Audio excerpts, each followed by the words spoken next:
келіңіздер, сабағымызды бастаймыз. Біздің сабағымыздың тақырыбы рационал сандарға арифметикалық амалдарды қолдану. Қазір біз сабағымызды бастамасы үшін жылы тілекпен бастайық. Бір-бірімізге бір-бір тілек сөздер айтайық. Білімді бол. Бүгінгі күнің сәтті болсын. Саған сәтті болсын. Өмір жасың ұзақ болсын. Сұлу болып жүре бер.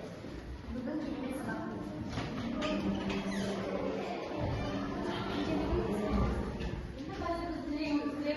бастады. Сабағымызда топқа бөліп алайық. Бірінші. Мына жерде бізде берілген топта өзі автоматически айналдырады. Топқа осы топпен бөлеміз. Бірінші топ, екінші топ, үшінші топ, төртінші топ. Бәріңізге көрініп тұр ма? Бірінші топта бәрін ауыстырып істесеңіз, оң сандарға бірінші топтағы келсін, басын қарамай Мунира Айдана. Екінші топ. Ана жерге қараңыздар, енді қараңдар. Бізде үй тапсырмасын тексеруге үй тапсырмасын тексеруге біз припети приложениясы арқылы үй тапсырмасын тексереміз қазір. Дайынбыз ба үй тапсырмасына? Қандай номер берілді?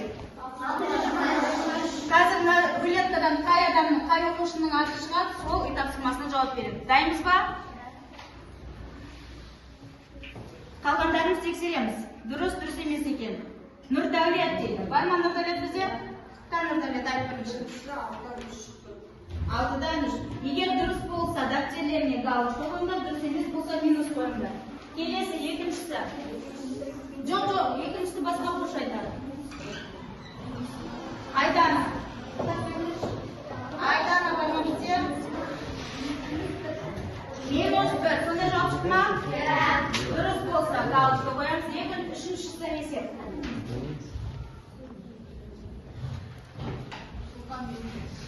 Сұлтанбек.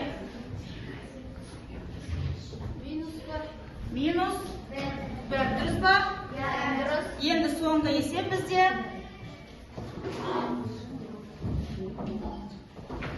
Алдияр. Алдияр бар ма? Минус 1. Енді оқушылар қараңдар, сендердің барлықтарының алдында оқушыны бағалау деген бар. Осы жерге оқушының аты жөнін дегендегі өзі аты жөнін жазамыз. Егер есептік үй жұмысында есептің барлығы дұрыс болса 2 балл қоясыңдар, егер қате болатын болса 1 балл беріледі. Түсінікті ма жанна? Үй жұмысы 800 мама. Минус 120 шығады. Бәрі. 400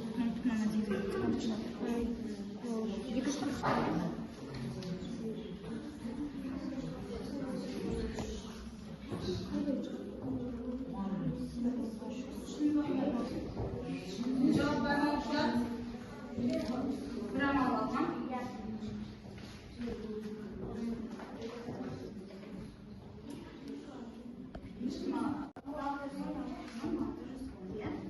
Kelesi toplara cevap verme. Birinci cevap bergen topqa 5 bal. Birinci cevap bergen topqa 4 bal. Ikinci cevap bergen topqa 3 bal. Üçüncü cevap bergen topqa 2 bal. Және соңғы топқа 1 балдан жазылады. Топтық жұмысқа 4 балл деп қоймайды. Бірінші топты кімде қоямын?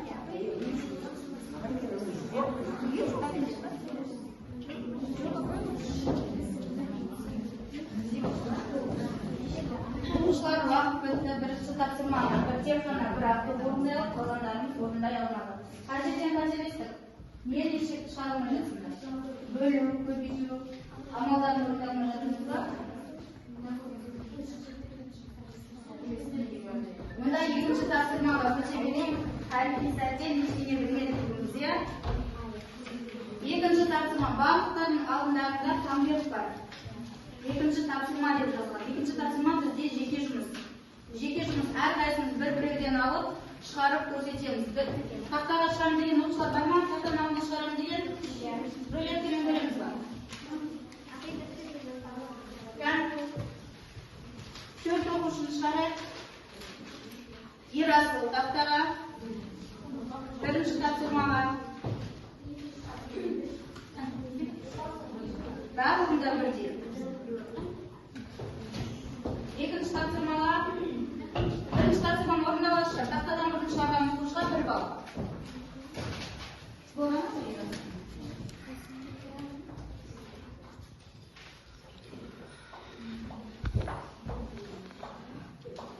Так,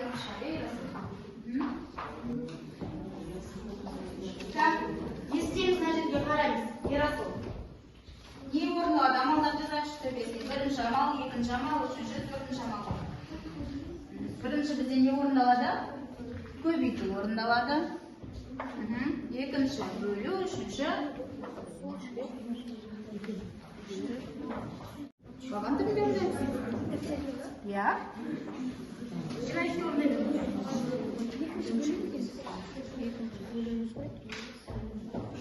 Мың үш жүз елуді бөлеміз 0,1. Сұрақ қояйын, ешкім жауап бере алады? Ондық бөлшекке қалай бөлеміз? Санды. Енді қалғанымызды істейміз. Енді үшінші амалдан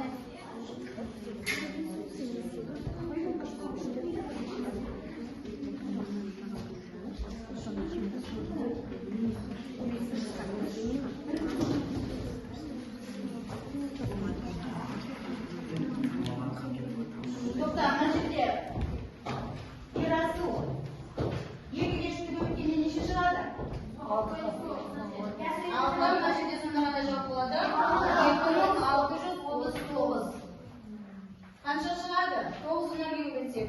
9, 3, 6-ны өрге бөлсек. 6, сонда 5 мың, 639.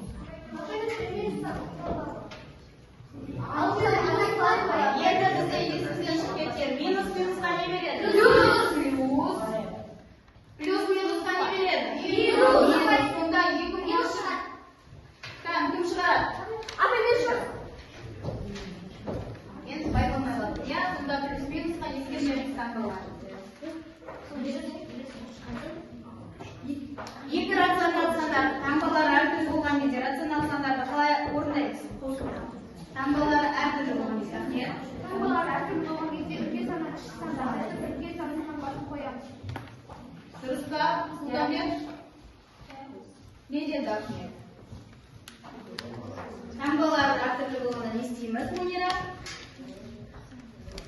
Үлкен санға кіші санды азайтып, үлкен санның таңбасын қоямыз. Сонда бізде таңбасында шықты, минус 361. Кім бірінші есепті дұрыс шығарды, бір балға қосып қойыңдар өздеріне жеке жұмыс істеген жерге, екінші есепке шығамыз.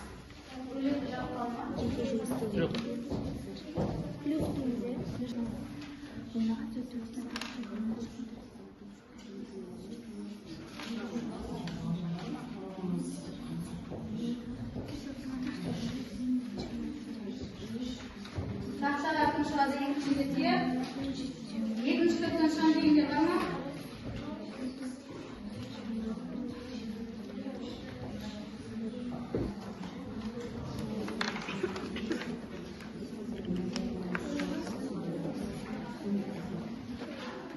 Мәніне минус 21,3 саны қосылды.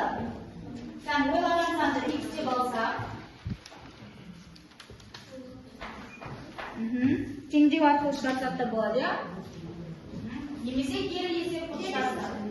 Кері есептеп шығарсақ та болады. Кері есеп қылып шығара аласың ба? Шығар, кері есеп. Тура таңбаны керісін жауап. Теңдеу жүзді теңдеу болды. Қосылып, минус қандай таңба? 3 есе кемітіліп. Сонда не істейміз? Бөлеміз 3-ге, нәтижесіне 17,19 азайтылды.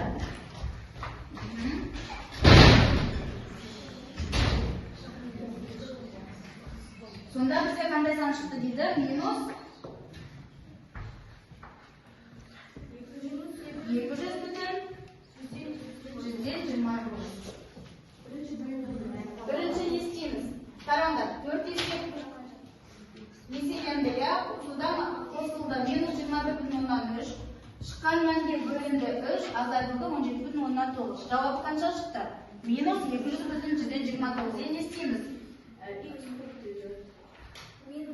Минус 200, амалдармен орындайық. Минус 200,129.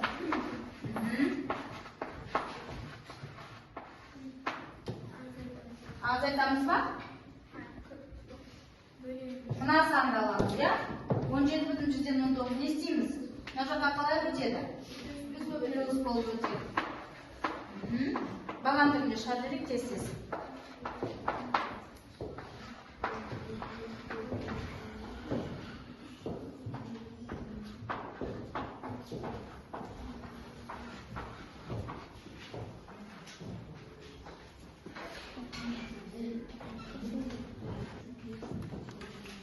Аруна дұрыс шығарып жатыр ма? Таңбалары әртүрлі болғанда жаңа Ахмет не істейміз деп айтты? Үлкен саннан кіші санды азайтамыз. Үлкен сан нешеге тең Аруна? Азайтамыз Аруна. Азайтқан кезде 217 шығады ма? Жоқ.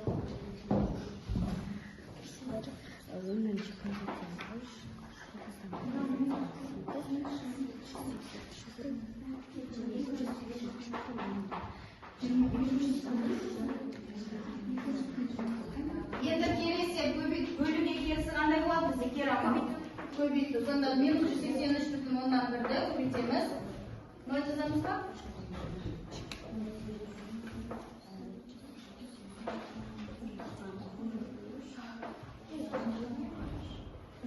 Бір балдай жазып қойсын. Тағы да дұрыс жауаптар бар ма, шешімі?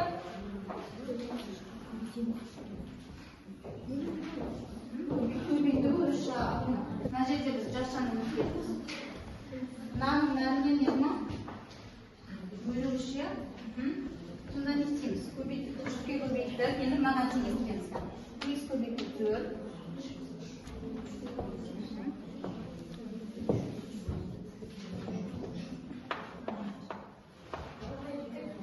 Біттіңдер ма?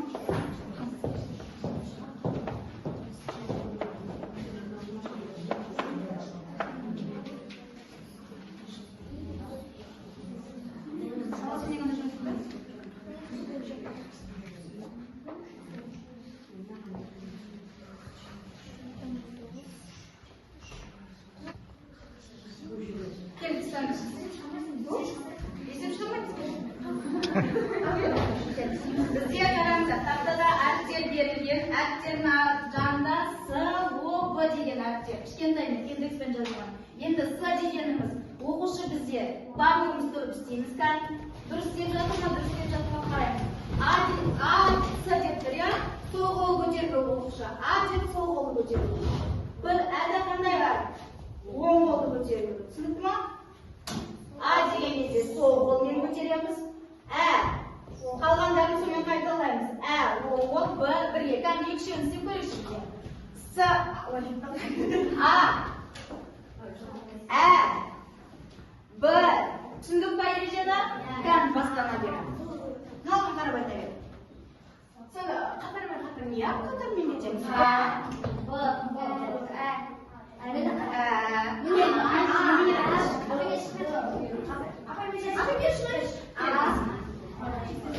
Жаңа шығып кетесіз сонда.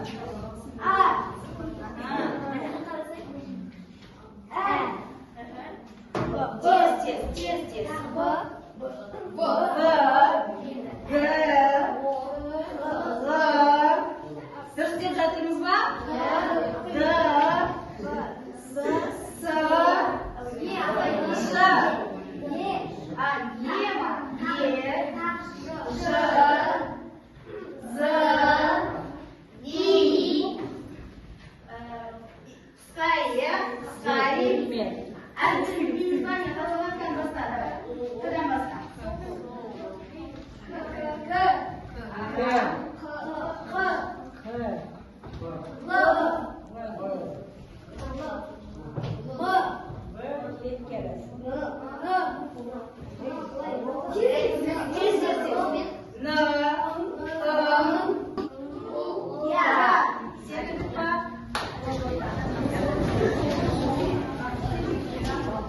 Бұл жерде біздің жаттығуымыз несі?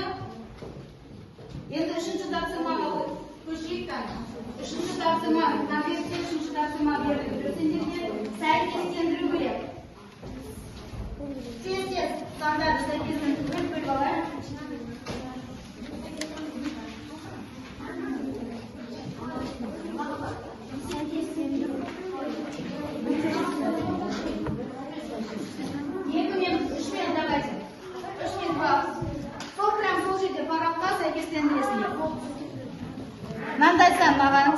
Anası mağan sevdim. Ya bu su paranın üstüne sәйкестендіресіне көшті. Түсіндік бағдарсың оны? Міне, оң жағынан сол жағына сәйкестендіріп санды табуға тиіс. Стрелкамен жүреді. Стрелкамен ғой? Жеке.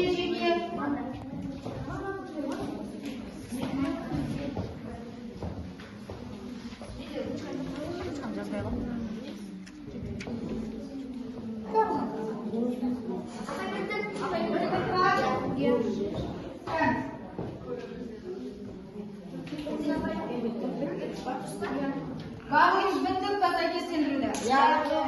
Бітсеңдер, бітпеген топ аяқтай берсін. Енді қалғанымыз SMS мұғалімге SMS хабарлама жібереміз. Мына жерде барлығында кішкентай телефондар таратып бердім. Осы жерден өздерің аттарын жазасыңдар. Сабақта не ұнады, не ұнамағанын рефлексия түрде жазып бересіңдер. Сосын ана жерге барып салып кетесіңдер. Жарай ма?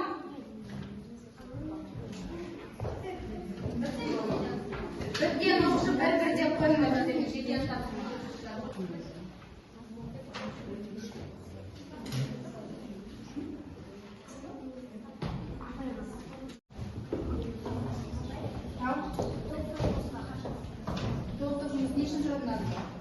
Күнделіктерімді ашып оқушылар.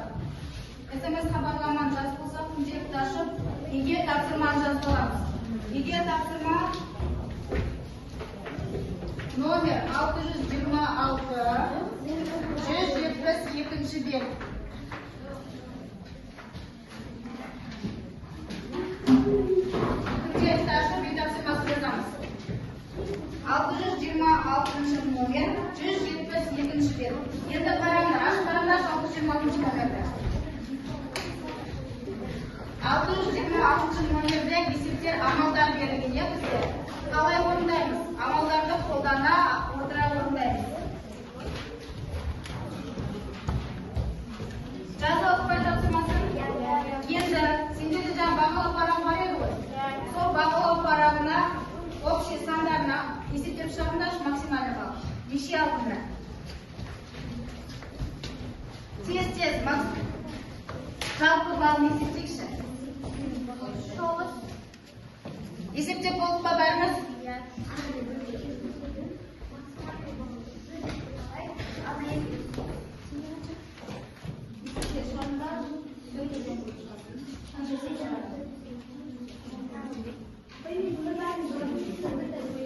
Дұрыс шығарған бәріне бір-бірде қоймай, қанша жеке есеп шығарды, соған ғана қоямыз.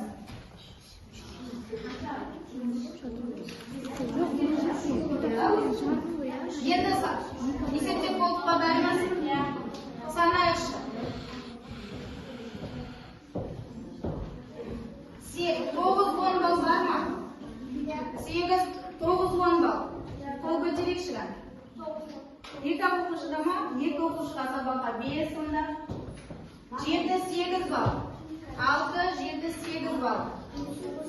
1, 2, 3, 4, 5, 6, 7. 8 оқушыға 4, қалғанымызға онда 3. Енді оқушылар сабаққа қатысқандарына барлықтарына рахмет. Бізде соңғы әдіс төңкерілген үстел әдісі. Барлығымыз столдың астына қарайықшы. Орындықтардың астына. Орындықтардың астына.